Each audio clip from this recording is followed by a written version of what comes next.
तो चलिए बच्चों, सरफेस एरिया एंड वॉल्यूम का सेकंड क्वेश्चन 13.1 जो हमारा चैप्टर है उसका सेकंड क्वेश्चन करते हैं। क्वेश्चन क्या कह रहा है हमारा, ध्यान से सुनिएगा। बेसिकली पहले एक डायग्राम बना लेते हैं, उसके बाद क्वेश्चन को हम देखते हैं। ठीक है, ध्यान से देखिएगा, क्वेश्चन में पढ़ते जा रहा हूँ साथ के साथ। ठीक है, a vessel is in the form of hollow hemisphere. एक वेसल है, एक वो किसकी फॉर्म में? होलो हेमिस्फीयर की। देखिए ध्यान से देखिएगा। A vessel is in the form of hollow hemisphere mounted by a hollow cylinder। Mounted मतलब किसी की चोटी पे, सर पे, मतलब जो इसकी ये ऊपर सरफेस एरिया उस पर एक होलो सिलेंडर रखा हुआ है। ठीक है, होलो सिलेंडर, ये देखिए होलो सिलेंडर। ठीक है, ये होलो सिलेंडर रखा हुआ है, ध्यान से। ठीक है, उसमें अब ये क्या कह रहे हैं, basically the diameter of the hemisphere is 14 centimetre. जो हेमिस्फीयर का जो ये डायमीटर है ये कितना है हमारा? 14 सेंटीमीटर। ठीक है, 14 सेंटीमीटर हो गया। चलिए, जो टोटल हाइट दे रखी है इसकी हेमिस्फीयर की और सिलेंड्रिकल की, वो है 13 सेंटीमीटर। ठीक है, और देख लेते हैं ध्यान से गाइस। ठीक है, बेसिकली अब हमें ध्यान में रखना है, जब हम क्वेश्चन सॉल्व करेंगे तो वो क्वेश्चन में क्या कह रहे हैं, सबसे पहले देख लीजिए। Find the inner surface area of the vessel. अब हमें इसका इनर सरफेस, अंदर का सरफेस एरिया निकालना। क्या निकालना है? तो ध्यान रखिए, जब अंदर का किसी का सरफेस एरिया निकालना होता है तो हमें क्या पता होना चाहिए? कर्व सरफेस एरिया, है ना।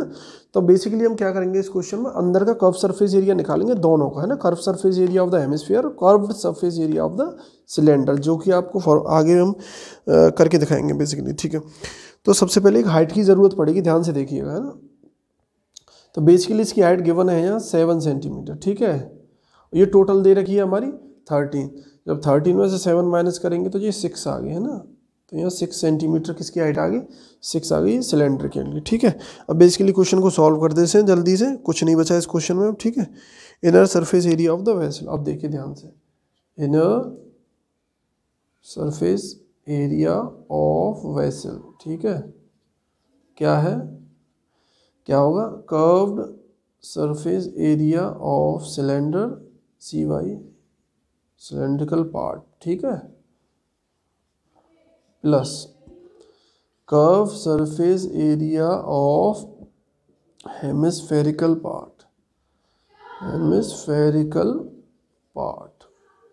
चलो ठीक है, फॉर्मूला लिख देते हैं। चलो, curve surface area of cylindrical part, cylinder का क्या होता है फॉर्मूला, कमेंट सेक्शन में लिख के बताइए। अभी तो फिलहाल मैं लिख देता हूँ। ठीक है, 2 पाई R और H, ये होता है curve surface area of cylindrical part, plus curve surface area of hemispherical part. इसका क्या फॉर्मूला होता है? 2 पाई R स्क्वायर, 2 पाई R स्क्वायर। चलिए अब जल्दी से इस पर हम वैल्यू पुट कर देते हैं।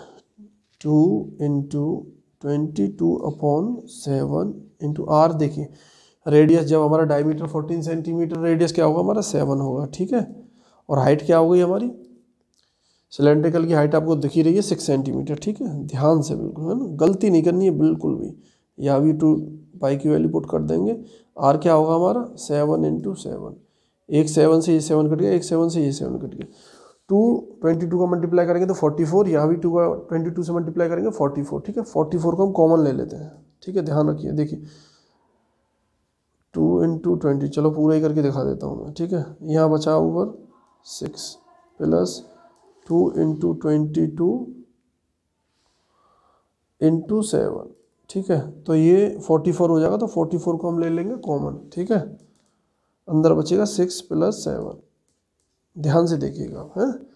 ठीक है, ये देखिए, अब एरो लगा के इसको देखते हैं। 44 इंटू ये हो जाएगा हमारा 13।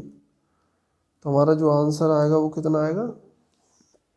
जो हमारा आंसर आएगा वो आएगा, इसको मल्टीप्लाई करके 572 सेंटीमीटर मैंने कर लिया।